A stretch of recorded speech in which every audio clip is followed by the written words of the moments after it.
그땐 몰랐는데 돌이켜보니 참 영화 같던 제 인생을 한번 들어보실래요?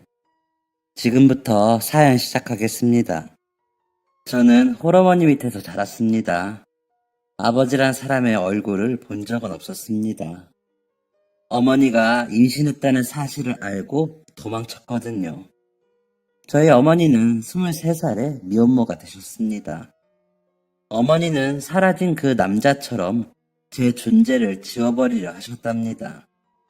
하지만 산부인과에서 제 심장 소리를 듣고 초음파로 본 제 모습이 점점 커가는 것을 보고 도저히 저를 놓지 못했다고 하셨습니다.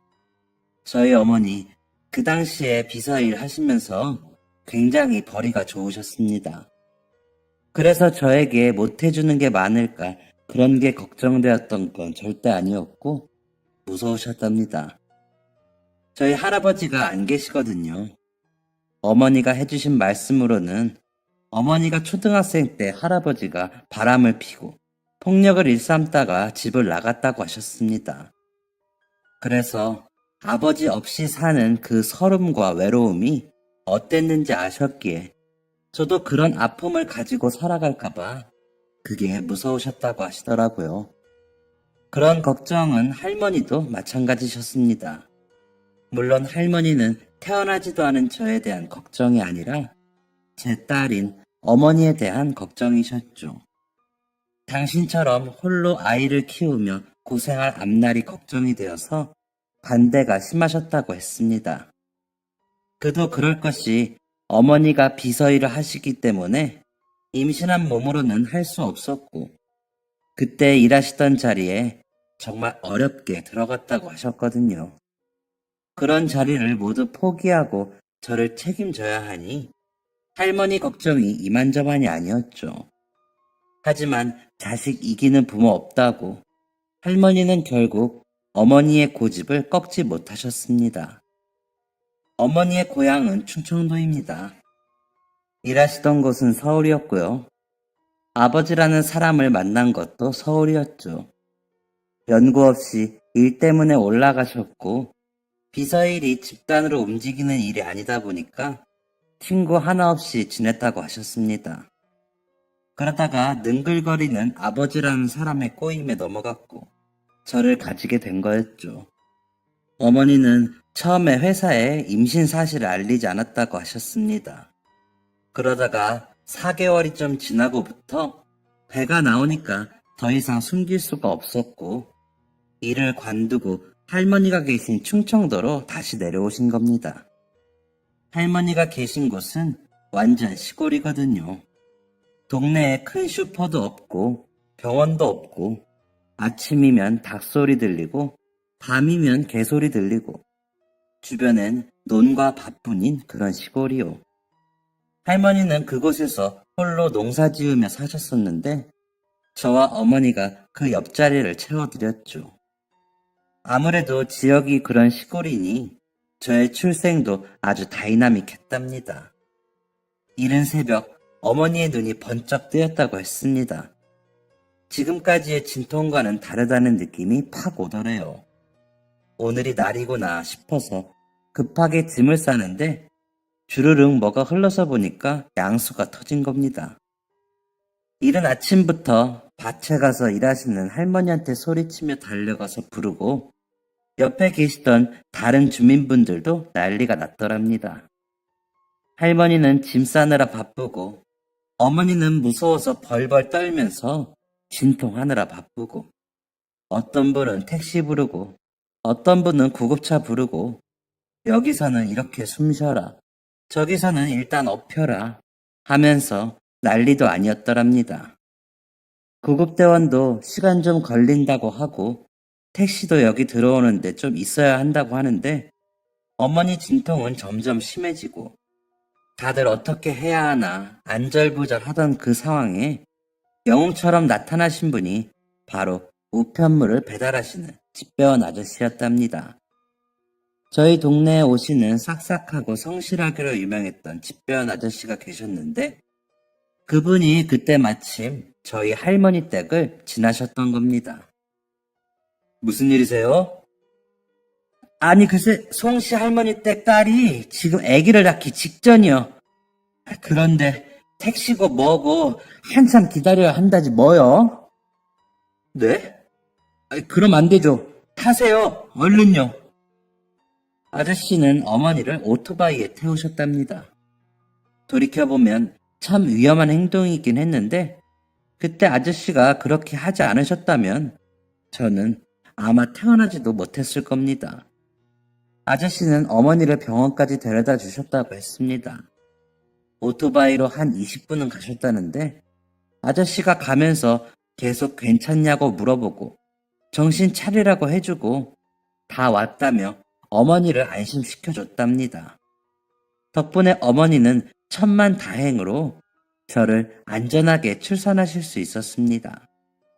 아주 건강하게 제가 태어날 수 있었죠. 그게 저와 집배원 아저씨의 첫 인연이었습니다. 할머니 댁으로 돌아온 어머니와 저는 마을 사람들의 사랑을 듬뿍 받으며 자랐다고 했습니다. 그 마을에서 저 같은 갓난아이는 정말 몇 년 만이었거든요. 다들 밭일 하시다가 저 보러 오고 할머니도 집에 계시다가 저 한번 데리고 나가서 동네 분들한테 자랑하고 하셨답니다. 그렇게 축복 속에서 태어났지만 제가 커갈수록 어머니는 걱정이 많아지셨습니다. 문제는 돈이었습니다. 아무리 할머니께서 농사하시며 번다고 하시지만 아무래도 수입이 넉넉하지는 않았거든요. 제가 크면서 입어야 할 옷들도 있고 학교도 갈 텐데 할머니 혼자 감당하시기에는 턱없이 부족했던 거죠. 그리고 한때 서울에서 돈을 잘 버셨던 어머니는 일을 해서 저에게 더 좋은 환경을 만들어주고 싶은 생각을 계속 하셨답니다. 하지만 다시 돌아간다고 해도 들어갈 자리가 있을지도 모르는 상황이었고 너무 어린 저를 두고 갈 수가 없어서 할머니 농사 도와드리며 그렇게 사셨습니다. 그렇게 제가 7살이 되던 해였습니다. 어머니에게 아주 좋은 제안이 들어왔습니다. 예전에 일했던 회사에서 자리가 났다며 연락이 온 것입니다. 사실 어머니께서 그쯤 할머니가 농사일로 많이 힘들어 보이셔서 진지하게 고민을 했다고 하셨습니다. 저도 7살이 되었으니 이제 할머니랑 둘이 지내도 괜찮지 않을까 하고요. 그래서 어머니가 먼저 회사에 연락을 했고 알아봐 준다고 하고 연락이 없다가 급히 자리가 생겼다며 최대한 빨리 와달라고 한 겁니다. 어머니 일 특성상 출장도 많고 밤늦게 끝나시기도 해서 저는 데려가지 못하시고 어머니 혼자 서울로 떠나셨습니다. 그때부터 저와 할머니는 둘이 살게 되었습니다. 솔직히 처음엔 너무너무 슬펐습니다. 단 하루도 어머니와 떨어진 적이 없었는데 갑자기 이별을 하게 되다니 그때 진짜 할머니 말도 안 듣고 맨날 울고 뗐었던 기억이 납니다. 어머니는 한 달에 한 번 정도 집에 오셨습니다. 그마저도 못 오시는 날도 많았습니다. 어렸지만 어머니가 얼마나 고생하시는지 느껴지더라고요. 어머니는 올 때마다 장난감을 한가득 사다 주셨고 할머니에게 매번 죄송하다고 하셨습니다. 그리고 꼭 머지않아 할머니랑 저 둘 다 데리고 같이 살 거니까 전세금 모을 때까지만 조금만 기다려달라고 하셨죠. 저는 초등학교 입학식도 할머니랑 갔습니다. 어머니가 꼭 오신다고 했는데 급한 일이 생겨서 못 오셨거든요. 다른 애들은 부모님 손잡고 하하호호하며 짜장면 먹으러 가는데 저는 할머니 손잡고 집에 가는 게 너무 싫었습니다. 집도 제가 친구들 중에 가장 멀었습니다. 학교 끝나고 너무 오래 놀면 집 갈 때 너무 어두워서 오래 놀지도 못했죠. 주말엔 집에서 비디오 보고 마당에서 어머니가 사다 주신 장난감 가지고 놀았습니다. 그런 저에게 뜻밖의 친구가 생기게 됩니다. 바로 집배원 아저씨였습니다. 꼬맹이, 오늘은 무슨 놀이 하시나? 울트라맨이요. 오, 아저씨도 그거 알아. 아저씨도 울트라맨 봐요? 그럼 아저씨 딸이 울트라맨 좋아하거든. 이것 봐, 이거 맞지? 아저씨 울트라맨 같지? 아저씨는 울트라맨 포즈를 웃기게 흉내냈습니다.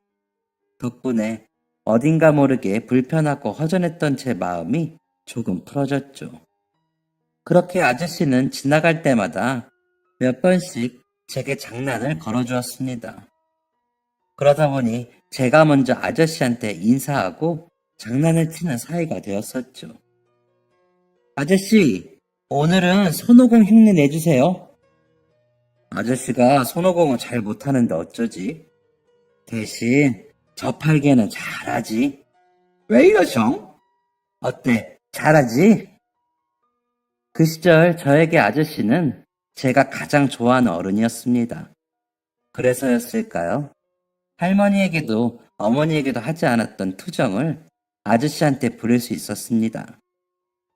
엄마는 맨날 바빠요. 너무 바빠요. 어른들은 원래 다 바쁘지. 아저씨도 바빠요? 그럼 아저씨도 맨날 일하잖아. 그래도 아저씨 딸은 맨날 아저씨 보잖아요. 저는 맨날 엄마 못 봐요. 엄마는 한 달에 한 번 와요. 아니다. 이번 달엔 안 왔어요. 태성이는 엄마가 보고 싶어? 네, 당연하죠. 그러면 이렇게 하는 거 어떨까? 어떻게 해요? 편지를 쓰는 거야. 편지요? 저 한 번도 써본 적 없는데요. 이제부터 쓰면 되지. 태성이 글 쓸 줄 알지? 그럼요. 저 8살인데 당연하죠. 근데 받아쓰기는 잘 못해요. 맨날 틀려요. 좋아. 그럼 이 아저씨가 알려줄 테니까 이제 엄마한테 편지 써볼까? 네. 그때부터 저는 엄마한테 편지를 쓰기 시작했습니다. 제가 사실 다른 애들보다 한글을 늦게 깨우쳐서 8살 때 글자를 완벽하게 쓰진 못했거든요. 받아쓰기 10문제 중에서 5개만 맞고 받침 있는 글자는 어려워했었습니다. 그런데 그때 아저씨하고 편지 쓰는 거 하면서 글 쓰는 실력이 정말 많이 늘었습니다. 학교 선생님들은 다른 애들과 같이 교육을 해야 하니 저를 따로 봐주지 않아서 저는 항상 뒤처진 채로 있었는데 아저씨는 엄청 꼼꼼하고 착하게 알려줘서 좋았습니다. 첫 번째 편지 내용은 엄마, 저는 태성이입니다. 사랑해요. 였습니다. 이렇게 짧게 시작했던 편지 내용이 회를 거듭할수록 점점 늘어났죠. 제가 편지를 쓰면 아저씨가 우표를 붙여서 저를 대신해 편지를 보내줬습니다. 자, 이건 우표라는 건데 이게 없으면 편지를 보낼 수가 없어. 저 이거 없는데 어떡해요? 아저씨가 주면 되지. 태성이가 편지 다 쓰면 아저씨가 우표 붙여서 엄마한테 보내줄게. 우와, 아저씨, 울트라 캡장. 그땐 우표가 공짜인 줄 알았습니다.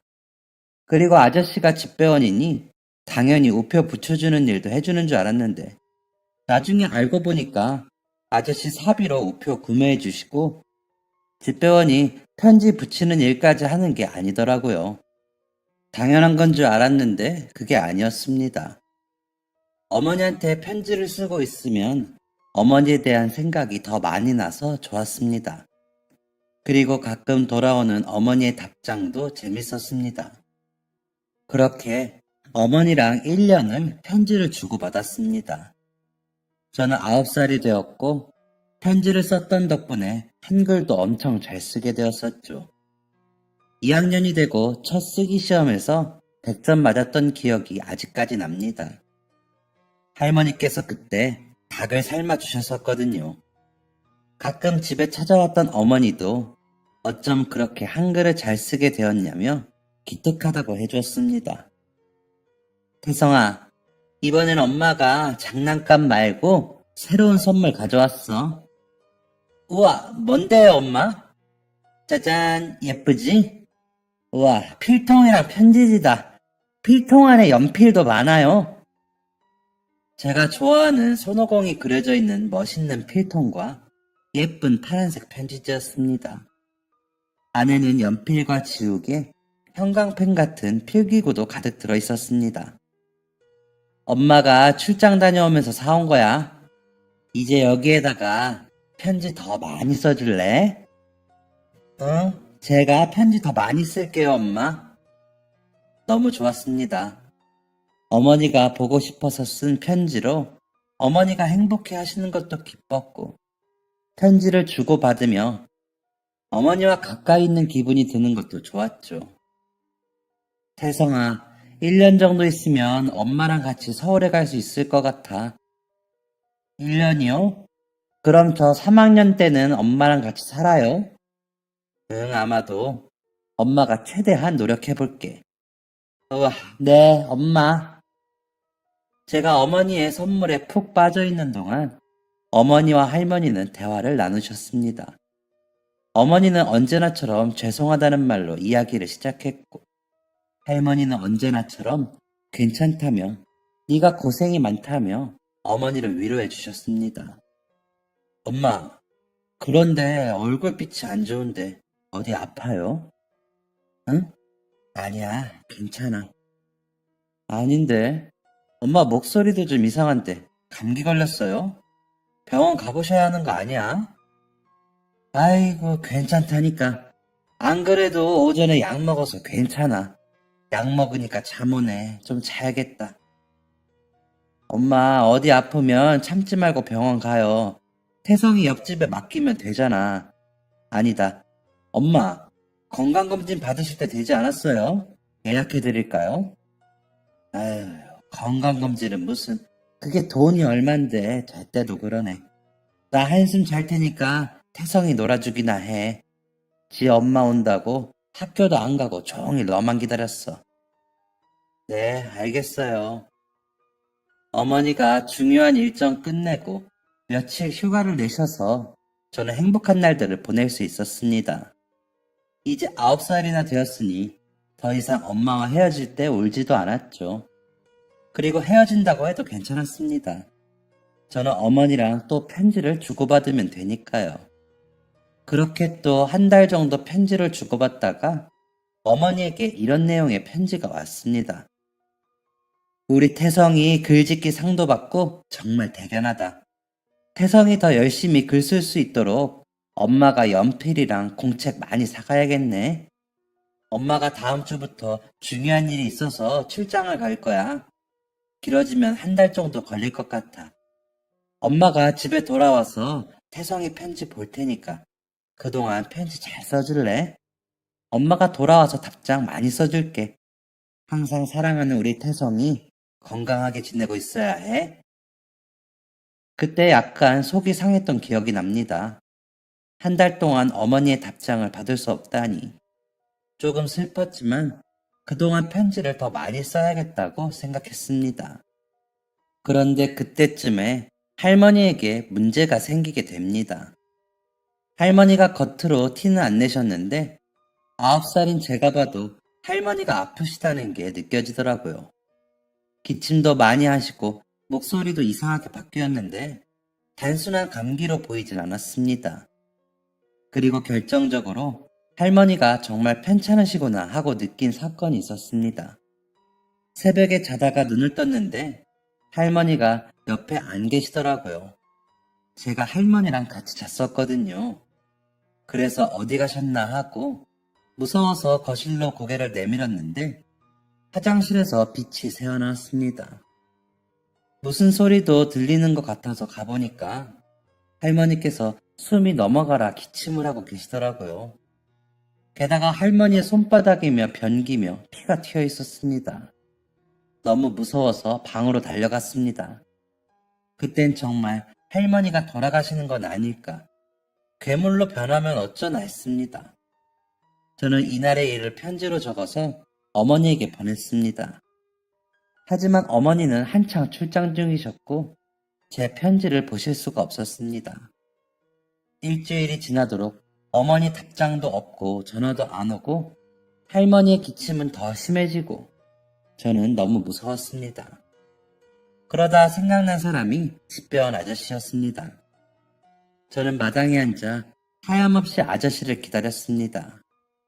멀리서 오토바이 소리가 들리기만 하면 뛰어나갔었죠. 아저씨, 아저씨. 태성아, 아저씨 기다렸어? 그런데 어쩌지? 아직 엄마한테 답장이 안 왔는데. 오늘은 그거 말고요. 아저씨가 필요해요. 저는 아저씨한테 할머니의 상태를 전했습니다. 그리고 어머니가 지금 출장 중이신 것도 함께요. 아저씨는 심각하게 제 얘기를 들어주셨습니다. 그리고 저에게 어머니의 회사 이름을 아냐고 물어봤었죠. 그런데 제가 그걸 알 리가 없었습니다. 그랬더니 저 대신에 할머니를 찾아가셨죠. 어르신, 아이고, 어르신 정말 안색이 너무 안 좋으시네요. 안 되겠어요. 제가 따님 회사의 내용 전달할 테니까 회사 이름만 좀 알려주세요. 아유, 됐어요. 나 괜찮아요. 일 없어. 일 없어. 아니에요. 태성이한테 다 들었어요. 기침할 때 피 나오세요? 할머니가 못 이기는 척 고개를 끄덕이셨습니다.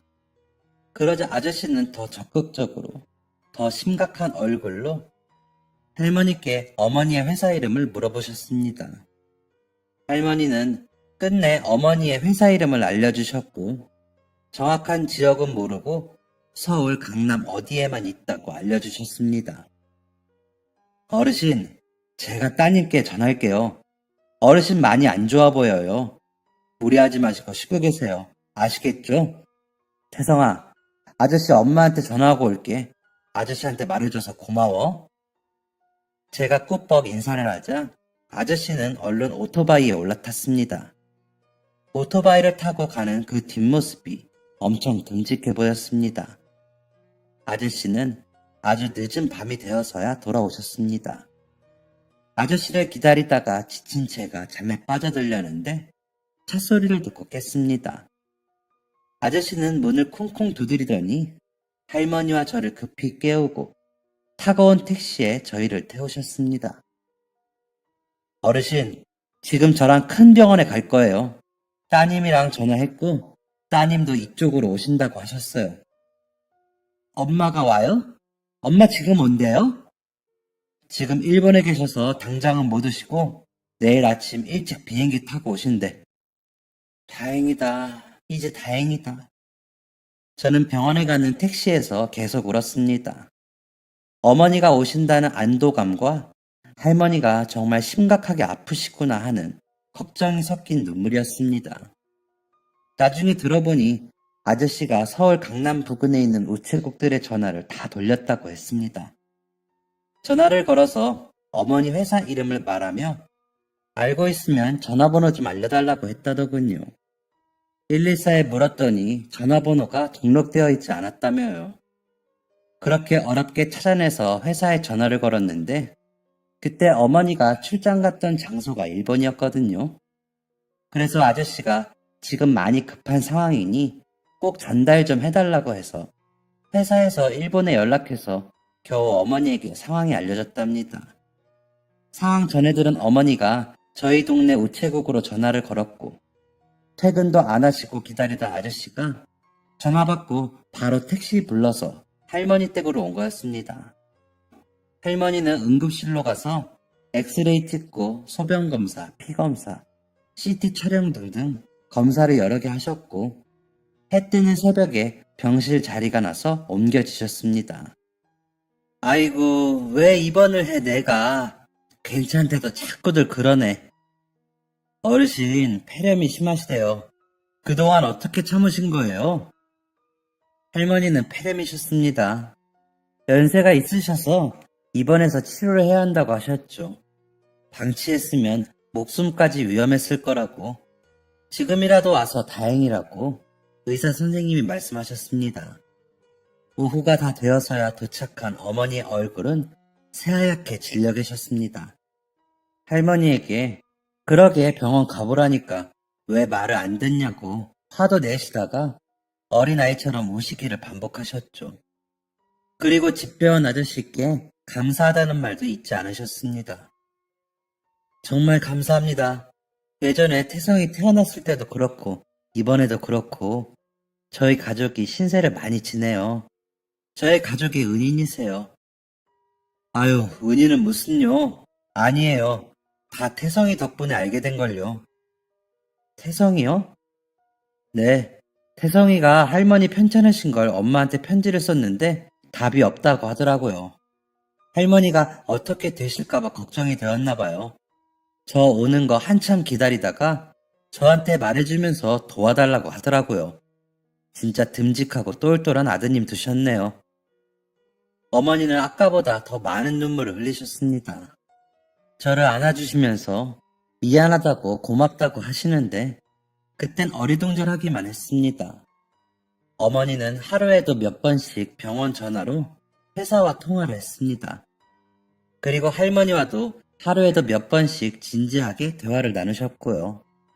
그리고 더 이상 어머니가 회사로 전화도 하지 않고 할머니와도 진지한 대화를 하지 않았을 때 어머니는 제게 말해주셨습니다. 태성아, 이제 엄마랑 같이 살자. 할머니가 어느 정도 회복됐고 저희는 서울로 가게 되었습니다. 자연스레 집배원 아저씨와도 연락이 끊겼죠. 서울살이의 처음 1년은 어머니가 사시던 작은 원룸에서 지내게 되었습니다. 할머니는 밭과 시골집을 정리하셨고 어머니는 벌이는 조금 덜하지만 출장이 많지 않고 야근이 많지 않은 부서로 이동을 하게 되었습니다. 어머니는 금전적인 부분과 할머니의 건강에 대한 걱정이 많으셨지만 저는 마냥 기뻤습니다. 어머니와 같이 살게 되었다는 사실만으로도 저는 모든 걸 다 가진 것 같았거든요. 어머니는 매일 계산기를 두드리셨습니다. 그리고 제가 3학년이 되던 해에 방 하나에 거실 하나가 있는 이전보다 조금 더 큰 집으로 이사를 갔습니다. 그래도 할머니의 시골집보다는 작았지만 불평하지 않았습니다. 조금 더 큰 집으로 이사를 했지만 어머니는 여전히 할머니와 저에게 미안해 하셨습니다. 태성아, 미안해. 엄마가 더 능력 있는 사람이어야 하는데. 엄마는 능력이 없어요? 엄마가 부족해서 할머니도 태성이도 이렇게 힘들게 지내잖아. 저 하나도 안 힘든데요. 엄마랑 살아서 너무 행복한데. 할머니도 그랬어요. 엄마랑 살아서 좋다고요. 시골 할머니 집에 있을 때도 할머니가 맨날 엄마 생각했어요. 엄마 밥은 먹었는지 모르겠다고 했고, 엄마 아기 때 사진도 자주 봤어요. 할머니가 정말 그때 어머니가 정말 많이 오셨습니다. 그런데 하나도 슬퍼 보이지가 않았습니다. 많은 눈물을 흘리지만 웃고 있는 어머니의 모습이 정말 예뻤던 기억이 아직까지도 선명합니다. 그때부터 어머니는 다시 힘을 내기 시작하셨습니다. 할머니도 거의 다 회복이 되었었고 저도 한층 성장을 했으니 어머니는 가장으로서 더 열심히 살기 시작하셨습니다.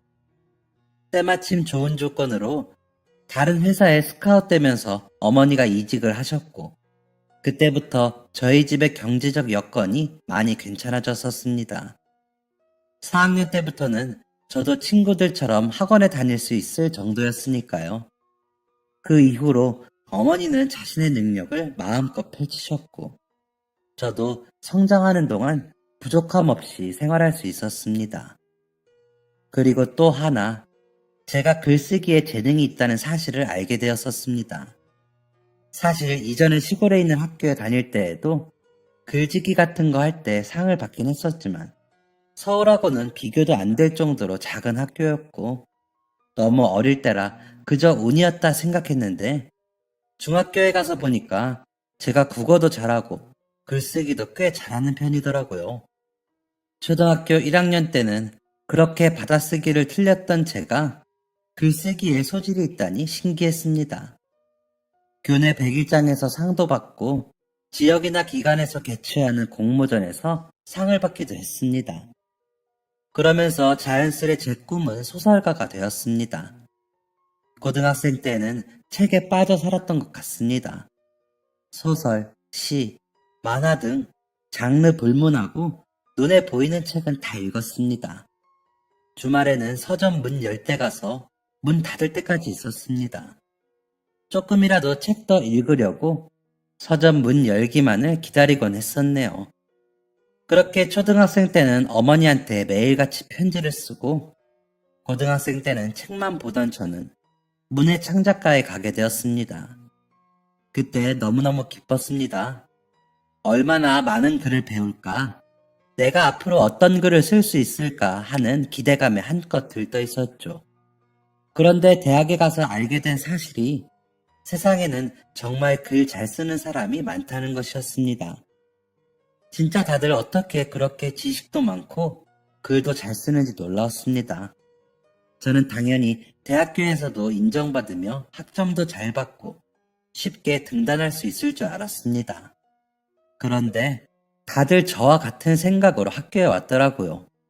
별로 노력하지 않는 것 같은데 타고난 재능이 있는 사람도 있었고 책 읽는 속도가 빨라서 하루에도 몇 권씩 책을 읽는 사람도 있었습니다. 그렇다 보니 제 기대와 달리 그저 그런 대학 생활을 보내게 되었습니다. 졸업 후에는 더 막막했습니다. 다들 글 쓰는 사람이 되겠다는 꿈을 가지고 대학으로 모인 거였는데 졸업 후에 정말로 글 쓰는 사람이 된 건 아주 소수였습니다. 동기, 선배, 후배 상관없이 다들 꿈과는 많이 다른 방향의 길을 가게 되더라고요. 평범한 직장인이 된 사람도 있었고 공무원 준비를 하는 사람도 있었고 결혼을 하는 사람, 부모님 사업을 물려받는 사람 등 뜻밖의 일들을 하게 되었죠. 동기 중에서는 저를 포함 딱 2명만 계속 글을 썼습니다. 하지만 저를 제외한 다른 1명은 졸업과 동시에 작은 출판사에서 책을 내며 데뷔를 한 반면에 저는 데뷔도 하지 못하고 여전히 소설가의 꿈만 가지고 있는 지망생에 불과했습니다. 야, 그래도 태성이는 포기하지 마라. 그래, 우리 다 이 모양 났는데 너라도 계속 글 써. 졸업 후에도 대학교 사람들을 자주 만났었는데 만날 때마다 저에게 하는 말들은 한결같았습니다. 자신들이 못 이룬 꿈을 저는 이뤘으면 하는 응원도 있었을 거고 제가 열정에 비해 실력이 그리 좋지 않으니 안타까운 마음도 있었던 것 같습니다. 아, 모르겠다. 나도 그냥 취직이나 할까봐. 왜, 요즘 글 안 써져? 슬슬 신춘문예 준비하려는데 아무 생각이 안 나. 예전엔 쓰고 싶은 게 너무 많아서 신이 났었는데 이젠 안 떠오른다니까. 심지어 재작년 신춘문예는 10군데 넣었는데 이번엔 글 하나도 안 써져. 너 그거 나이 들어서 그래. 1살 먹을수록 머리에 뭐 들어오지도 않고 상상력도 사라지더라. 이 내가 오염된 거지. 각박한 세상 속에 살다 보니. 고작 29살 동기의 말에 다른 사람들이 고개를 끄덕였습니다. 오염이라. 그렇다면 그걸 깨끗하게 씻겨줄 무언가가 필요하다는 것인데 어떻게 해야 할까? 술잔을 비우며 생각해보다가 동기 중 유일하게 데뷔했다는 동기에게 물어봤습니다. 너는 글 쓸 때 어떻게 해? 나? 나는 그냥 떠오르는데. 동기들이 부러움과 재수없음을 담은 야유를 장난스럽게 보냈습니다. 야, 얘는 인생의 아이디어 그 자체잖아. 여행도 많이 다니고 유명하다는 것도 다 찾아다니고 그 뭐냐? 노지 캠핑, 스쿠버 다이빙, 농촌 체험 뭐 이런 거. 그 경험들이 다 얘의 밑바탕이다 이 말이지. 한 친구가 마치 자기의 자랑인 양 떠들어줬습니다. 많은 경험이라. 네, 확실히 저한테는 많이 부족한 부분이더라고요. 저에겐 서점이 제 경험이고 제 인생이었으니까요. 거기서 모든 걸 찾을 수 있을 거라 믿었던 겁니다. 저는 오염된 제 뇌를 씻어줄 경험을 찾아다녔습니다. 아무 생각 없이 즐길 수 있는 놀이동산도 가보고 일주일 정도 해외도 나갔다 와보고 심지어 번지점프까지 해봤습니다. 하지만 도통 머리가 시원하게 뚫리진 않더라고요. 그러다가 문득 생각난 제 깊은 추억 속에 있던 시골 할머니 댁이 떠올랐습니다. 엄마, 할머니 댁 지금은 아무도 안 살죠? 그렇지. 거긴 왜? 그럼 저 거기 가서 살아도 돼요? 뭐? 얘가 요즘 왜 안 하던 짓을 해? 거기 가서 어떻게 살아? 다 무너져가는 폐가일 텐데. 고쳐서 살면 되지 않을까요? 저 딱 1년만 거기서 글 좀 써보게요. 아유, 알아서 해라. 저는 그 다음날 곧장 시골로 갔습니다. 생각했던 것보다 심각한 수준이더라고요. 어릴 땐 집이 크게 느껴졌는데 다시 보니 엄청 작았고 거미줄도 많고 벌레도 많고 낡은 가구 몇 개만 있었습니다.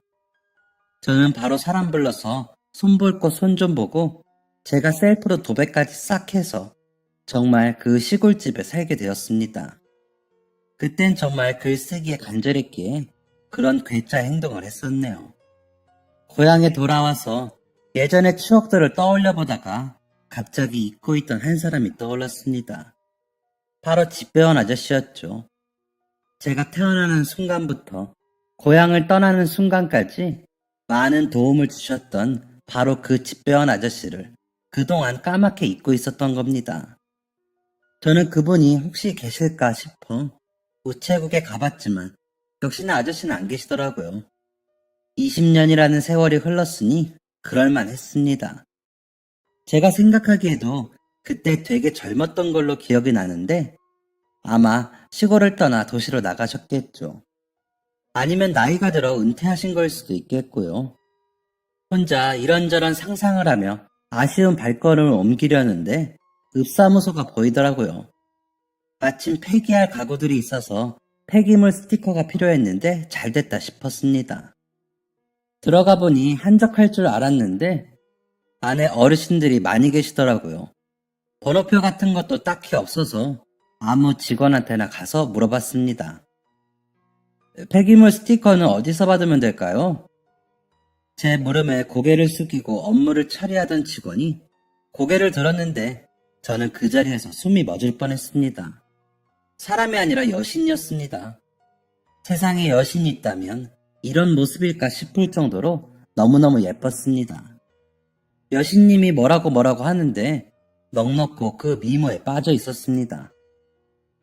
저기 듣고 계세요? 네? 네? 네! 죄송해요.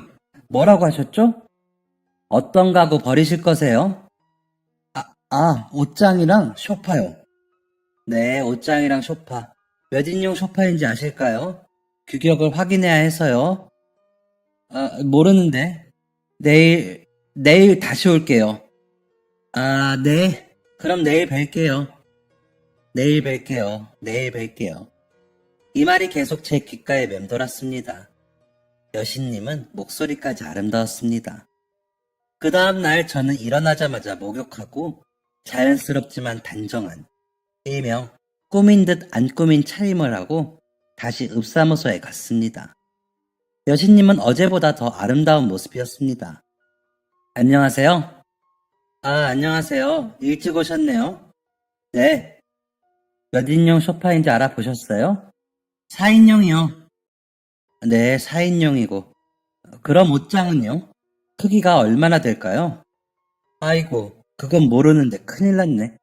그럼 내일 다시 올게요. 네? 대충이라도 아시면 되는데.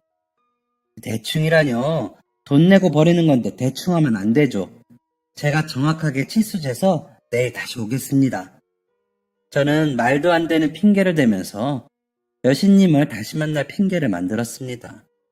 그리고 또 그 다음날, 이번엔 정말 폐기물 스티커를 받게 되었고 또 만날 구실이 없을까 곰곰이 생각하다가 필요하지도 않은 가족관계 증명서를 떼러가고 또 그 다음날은 등본도 떼어보고 또 다음날은 민원도 넣어보고 화장실 가려고 왔다는 핑계도 대보고 하다가 정 핑계거리 없다 했을 때 여신님이 먼저 저에게 말을 걸었습니다. 태성씨, 여기 왜 자꾸 와요? 진짜 당황스럽습니다. 뭐라고 해야 할까? 그냥 여기 터가 좋다고 할까? 심심하다고 할까? 신경 쓰지 말라고 할까? 별의별 이상한 생각이 들며 머릿속은 정리가 안 되었는데 입이 먼저 열려버렸습니다.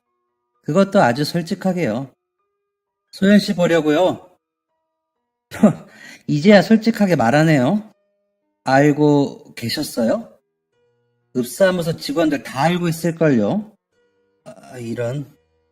자꾸 이상한 핑계 대면서 오지 말고 우리 밖에서 만날래요? 네? 밖에서요? 소연 씨가 저를요? 왜요? 그냥 밥이나 먹어요, 우리. 진짜 위기였습니다. 심장이 터질 뻔한 위기요. 저의 여신님인 소연 씨는 생각보다 더 털털하고 솔직하고 멋진 분이었습니다. 예쁘고 똑똑해서 이미 읍사무소 직원 몇 명과 동네 철원 여럿의 마음까지 훔쳐버린 완벽한 사람이었습니다. 그런 사람을 놓치고 싶지 않았습니다. 하지만 소연 씨에 비해서 저는 너무 초라했습니다. 저는 고작 작가 지망생이었으니까요. 그래서 그때부터 소연 씨에 걸맞는 사람이 되기 위해서 더 열심히 글을 썼습니다. 소연 씨는 그런 저를 대단하다고 해주었습니다. 글을 쓰신다고요? 네, 아직은 지망생이지만요. 우와, 너무 멋있어요. 저는 어릴 때부터 글 잘 쓰는 사람들이 신기했어요. 저는 그런 재주가 없거든요. 소설가나 드라마 작가, 만화가 다 너무 멋진 일을 하는 직업 같아요. 태성 씨도 분명 멋진 작가가 될 거예요. 저희는 서로 좋은 마음을 가지고 인연을 발전시켰습니다. 소연 씨와 같이 있는 자체만으로 기분이 좋아졌습니다. 신춘문예 마감일이 다가올수록 마음은 조급해졌지만요. 그렇게 8개월쯤 만날 때였습니다. 둘이 같이 미래를 그리는 대화를 자주 했을 때였죠. 태성씨, 나 할 말 있어. 뭔데? 더 늦기 전에 말해야 할 것 같아서. 그러니까 우리의 마음이 더 깊어지기 전에. 우리 결혼하기 전에? 응. 이게 내가 숨기려고 한 건 아니고 태성씨한테 부담 주기 싫어서 그런 건데. 그러니까 이걸로 태성씨가 불편하지 않았으면 좋겠고, 이건 당연히 내가 해결해야 할 문제니까 부담 가질 필요도 없고, 그리고 또 평소에 소연씨답지 않게 불안해 보였습니다. 말도 더듬고 뭔가 안 좋은 일이 있는 것 같았습니다. 뭔데 그래? 괜찮으니까 말해봐. 그게 사실 나 빚이 좀 많아. 빚? 그렇구나. 얼마나? 뭐 하다가 생긴 빚인데? 솔직히 당황스러웠습니다. 제 앞가림도 못하는 처지에 제가 무턱대고 책임지겠다고 할 수 있는 상황이 아니었으니까요. 그게 내 빚은 아니고 우리 엄마가 나 고등학생 때 집 나갔거든, 바람나서. 엄마는 욕심이 많은 사람이었어. 남이 가지고 있는 가방 자기도 가져야 하고, 남이 사는 집 자기도 살아야 하고, 남이 먹는 거 자기도 먹어야 하고, 그러더니 남의 남자까지 뺐더라. 우리 아빠가 나처럼 공무원이셨거든.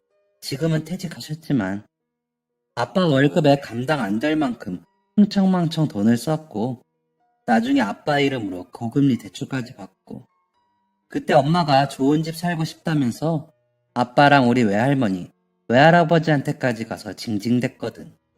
그래서 결국 대출받아서 이사까지 갔었는데, 엄마가 따로 대출받았다는 사실을 아빠는 몰랐던 거지. 한참 동안 몰랐어. 엄마가 딴 남자 손잡고 집 나갈 때까지도. 엄마가 나가고 한 달 뒤였나? 어떤 아저씨들이 오더니 집안 쑥대밭으로 만들어 놓고 막 욕하고, 대체 그 큰 돈을 어디에 쓴 건지 아빠 퇴직금까지 끌어다 썼는데 한참 부족하더라고. 그게 나한테까지 올 줄은 아빠도 몰랐겠지. 은행도 아닌 이상한 대부업체에서 돈 빌려서 이자에 원금 조금 겨우 갚는 정도야. 이거 어떻게 해달라는 게 아니라 그냥 미리 말해둬야 할 것 같아서 미안해. 태성씨가 금방 만나자고 하면 그렇게 할게. 머리가 복잡했습니다. 밝은 소연씨에게 그런 아픔이 있는 줄은 상상도 못했거든요. 확실한 건 하나였습니다. 저는 소연씨를 절대 놓칠 수 없다는 것이었죠. 아니, 소연씨가 빚이 얼마가 있던지 나 신경 안 써. 헤어지는 건 절대 안 돼. 미안해, 태성씨. 빚이 얼마나 있는데? 2억 정도. 그렇구나. 아버님은 아직 일하고 계시고? 아니, 퇴직하시고 청소일 하셔. 그래? 소연씨 아버님, 나 한번 만나 뵙고 싶은데 자리 만들어줄 수 있을까? 제 앞에서 눈물을 뚝뚝 흘리는 소연씨를 보니 무조건 내가 지켜줘야겠다. 절대 울지 않게 해줘야겠다는 생각이 들었습니다. 그리고 그 전에 아버님에게 먼저 허락을 받아야 했었죠. 소연씨는 제 말에 알겠다고 했고, 저는 그 주말에 저의 장인어른이 될 분을 만나게 되었습니다. 홀로 식당에 앉아서 소연씨와 장인어른을 기다렸습니다. 서울까지 가서 가져온 정장이 불편해서인지 식은땀이 나더라고요. 한껏 경직된 자세로 딱딱하게 앉아서 기다리고 있는데 저 멀리서 익숙한 아름다운 목소리가 들렸습니다. 태성씨, 소연씨였습니다. 저는 환하게 웃으며 반겼습니다. 그런데 소연씨와 장인어른의 모습이 가까워질수록 저는 이게 정말 꿈인가 생시인가 의심했습니다. 소연씨 옆에 있는 제 장인어른이 될 사람이 제 추억 속의 집배원 아저씨와 똑같은 모습이었기 때문이었죠. 저는 자리에서 벌떡 일어났습니다. 아저씨? 아저씨는 저를 못 알아보는 듯 했습니다. 어리둥절한 표정으로 가만히 저와 소연씨를 번갈아 보셨죠. 당황하기는 소연씨도 마찬가지였습니다. 소연씨가 제 이름을 한 번 더 불렀습니다. 태성씨, 왜 그래? 아저씨라니. 그때였습니다. 장인어른의 눈이 동그래졌습니다. 저를 빤히 쳐다보더니 입을 쩍 벌리시며 태성이? 라고 하셨습니다. 왜 그랬는지는 모르겠는데 눈물이 쏟아질 뻔했습니다. 저는 눈물을 막으려고 장인어른을 끌어안았습니다. 장인어른도 저를 꼭 안아주셨습니다. 저희 셋은 자리에 앉아 상황을 정리해 보았습니다. 어릴 적 저에게 도움을 많이 주신 집배원 아저씨가 바로 소연 씨의 아버지인 것을 소연 씨에게 설명해 주었죠. 어머, 그럼 그때 태성 씨 태어날 때 어머님께 도움 주셨다는 분이 우리 아빠인 거야? 너무 신기하다. 소연 씨는 놀란 토끼 같은 표정을 했습니다. 저는 아저씨가 당연히 이사 가셨을 줄 알았어요. 사실 여기 다시 와서 우체국에 갔었거든요. 혹시 계시나 하고. 그랬구나. 여기서 쭉 살았어. 이사도 근처로만 다녔고 중간에 한번 근무지가 바뀌어서 다른 곳으로 갔다가 거기서 은퇴했고. 그러셨구나. 정말 보고 싶었어요, 아저씨. 나도 이따금 너의 가족이 궁금하더라. 할머님은 잘 계시고 어머니는 여전히 멋있으시지? 네, 아버님 덕분에 할머니 아주 건강하세요. 엄마는 여전히 일로 많이 바쁘시죠 뭐. 식사 자리는 아주 화목했습니다. 오랜만에 만난 가족처럼 정겹게 대화를 나누었습니다. 식사가 끝날 무렵 저는 오늘 아버님을 만나 뵌 목적을 말하기로 했습니다. 아버님, 저 소연 씨 정말 많이 사랑해요. 저 소연 씨랑 결혼하고 싶습니다. 그리고 소연 씨한테 사정 전해 들었습니다. 그 일로 소연 씨 우는 모습도 봤고요. 저 평생 소연 씨 눈에서 눈물 한 방울 안 나게 노력하겠습니다. 제가 맹세할게요. 아버님은 진지하게 제 얘기를 들으시더니 제 손을 꼭 잡아주셨습니다.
그 문제로 너까지 마음 쓸 필요 없다, 태성아.